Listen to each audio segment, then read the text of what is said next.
This is PTV News Now. The Civil Aviation Authority of the Philippines, PNP, RRMO, and BFP are joining forces for the search and rescue operations of the missing small aircraft that left Cagayan Airport on Thursday. Piper PA-32-300 with registry number RPC-1234 of Flightline Airways and operated by Cyclone Airways has been missing along with its pilot and one passenger. The plane departed at 9:39 a.m. on Thursday and was supposed to arrive at Palan Airport at 10:23 a.m. CAAP Operations Center received a distress message from Cagayan Tower at 11:08 a.m. CAAP's Aircraft Accident and Inquiry Investigation Board is also investigating the incident. PCG de la Sague is waiting for weather conditions to improve before sending a team. The MEBFP and Divicalan LGU, on the other hand, are also on standby to help in the search and rescue operations. The Maconacon LGU also called on the barangays and fishermen to immediately report to them the latest developments on the incident. Barangay fishermen said they are willing to help in the operations, but cannot dispatch their teams yet due to unstable and huge waves. The United States Secretary of State Antony Blinken is back in the Middle East for the fourth time since the October 7 attack. He held talks with Israeli and Palestinian officials and came out with an unusually blunt message to Israel about the next phase of its war against Hamas. Blinken said he hopes the massive loss of civilian life in northern Gaza will not be repeated. He also advised Israeli leader Bibi Netanyahu to put in place civilian protection plans, including putting up clear and precise designating areas and places in southern and central Gaza where people can be safe. It also means sparing critical infrastructure from physical damage. After a journey spanning over 96 kilometers, scientists now study fragments of an ancient asteroid that could explain water's origin in our home planet. VOA's Arash Arabasadi has this report.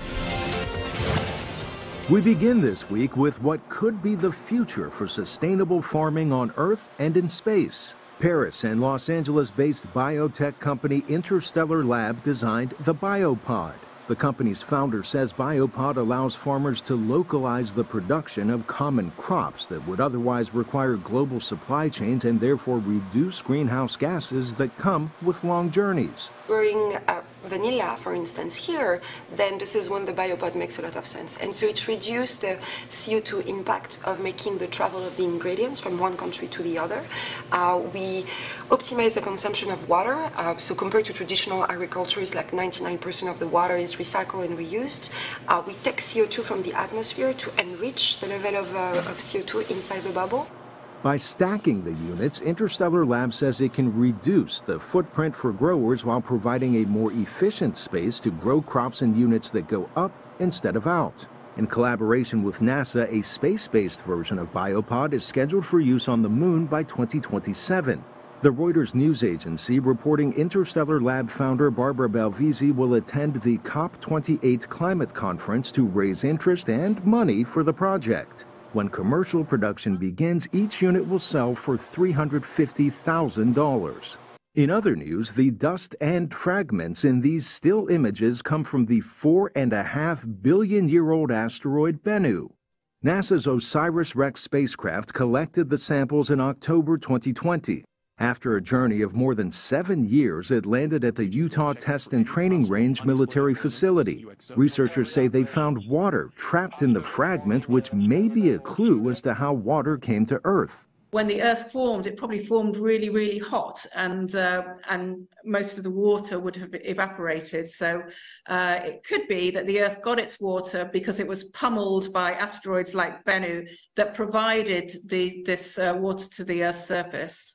Russell added that Bennu is perhaps the most hazardous threat to Earth in our solar system, so part of the research is to better understand its orbit and composition if scientists ever had to find a way to deflect it. Regardless, Russell says it will take months and years to unlock the many questions scientists have about this ancient asteroid. Finally this week, if you've ever had a rough day at the office, try losing your tool bag in Earth's orbit outside the International Space Station. That's what happened in early November when NASA astronauts Jasmine Mogbelli and Laurel O'Hara lost theirs. The bag was visible with just binoculars and joined a long list of space junk orbiting our planet. Arash Arabasadi, VOA News. This has been Sharms Espina. Stay informed, be aware. Get ahead and get the news right here on PTV.